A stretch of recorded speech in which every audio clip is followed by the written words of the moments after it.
Hola, mi cielo. Hola, Micelio. Hola.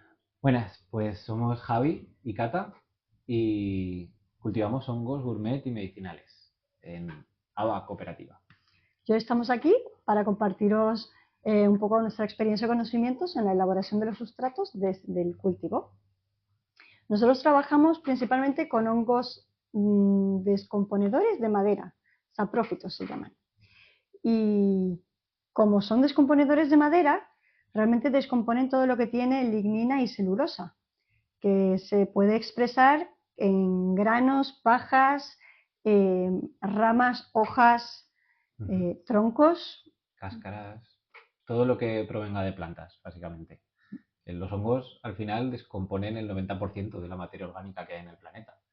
Y aunque hay algunos que tienen cierta predilección por la lignina o la madera, como los de pudredumbre blanca, u otros que tienen más predilección por el papel, como los de pudredumbre marrón, eh, nosotros los que más cultivamos son los de pudredumbre blanca, los que requieren esa madera para alimentarse, porque no pueden generar su propio alimento, como las plantas.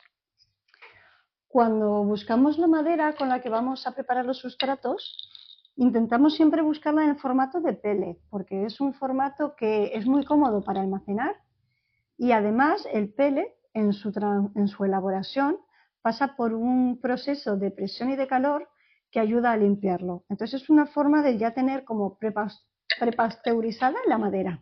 Uh-huh. Utilizamos maderas de distintas fuentes.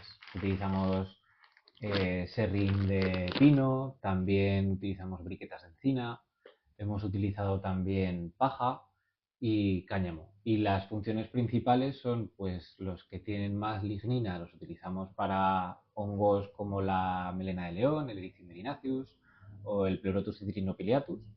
Y los que son más en base de paja son para los del género Pleurotus como el de Yamor o el Eringi, la ostra rosa o la seta de cardo. El cáñamo lo utilizamos por sus propiedades aislantes que tejemos con el micelio de Ganoderma lucidum, la seta pipa o reishi. Cuando hacemos la preparación de los sustratos, usamos 4 elementos, 4 materiales. Por una parte, la madera, que suele ser un 40%, bueno, la parte seca de nuestra elaboración va a ser un 40% de nuestro peso total. Uh-huh. Y el otro 60% va a ser el agua que le tenemos que agregar al sustrato. Dentro de ese 40% tenemos una parte que es la madera. Y luego tenemos otra parte que es un suplemento que añadimos para complementar el tipo de madera que hemos puesto. Y un tercer elemento que es el yeso, Uh-huh. que también además de darnos descompactación en el sustrato, nos dará un aporte de micronutrientes que no están presentes en la madera. Eso es.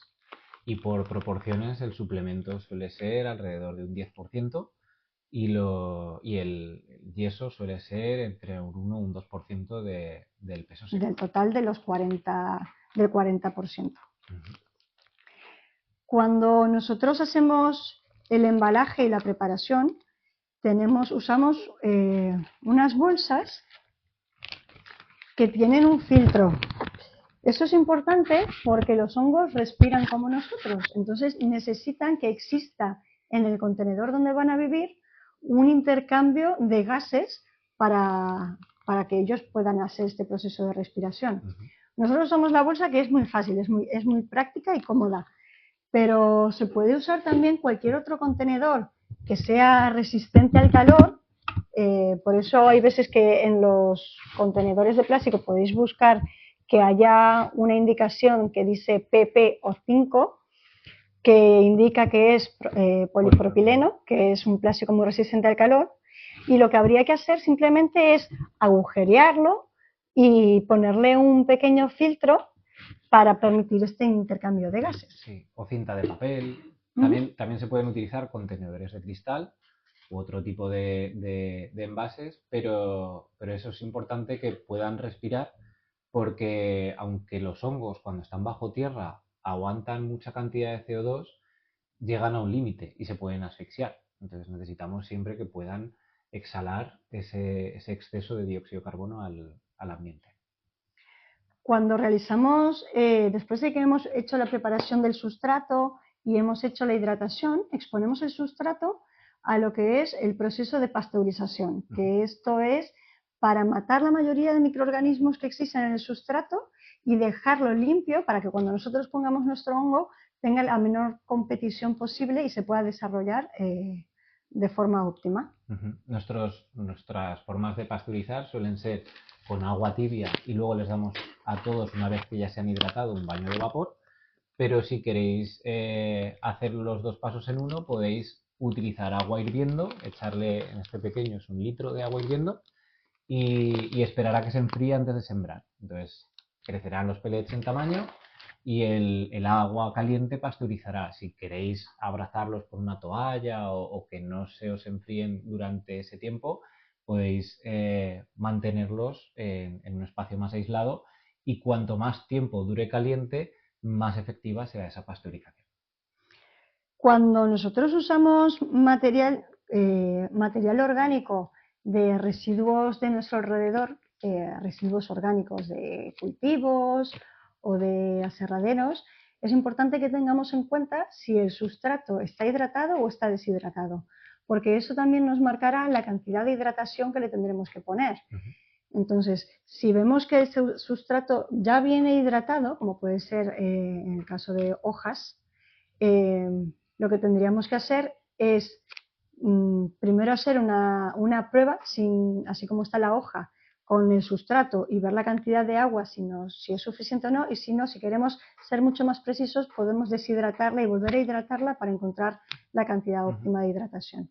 En algunos casos, por ejemplo, como los pozos del café, que ya vienen prepasteurizados, hay que usarlos en el mismo día o deshidratarlos, porque si no se pueden contaminar con tricodermas y otros hongos micófagos que se podrían comer a los nuestros. Entonces, una forma de calcular esa humedad, que puede estar rondando entre el 40 y el 70, aunque nosotros apuntamos al 60, es apretando la mezcla con la mano, y lo primero que tenemos que buscar es que se haga como una croqueta, y en el momento en el que empiece a gotear 1 o 2 gotas de agua ya es suficiente hidratación.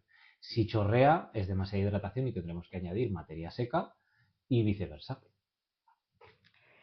Y siempre es recomendable que cuando hagáis una prueba de los sustratos, sembréis aquellas que queráis, pero dejéis al menos una como control de calidad, que es sin sembrar, porque esto lo que nos indicará es si ha habido exceso de hidratación que se queda depositado en las paredes del contenedor, o si se contamina rápidamente. Entonces esto nos indica que el proceso de pasteurizado ha sido insuficiente y que tenemos que alargarlo. Entonces nos da mucha información el tener un ejemplar sin haber sido sembrado.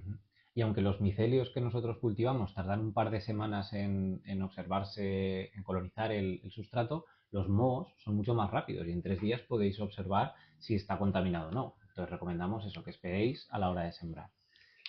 Y os invitamos a que si necesitáis cualquier cosa, que nos preguntéis, que busquéis en la web, que tenemos todo el material necesario, tanto las bolsas como los sustratos ya preparados, listos para hidratar, los sustratos pasteurizados, listos para sembrar,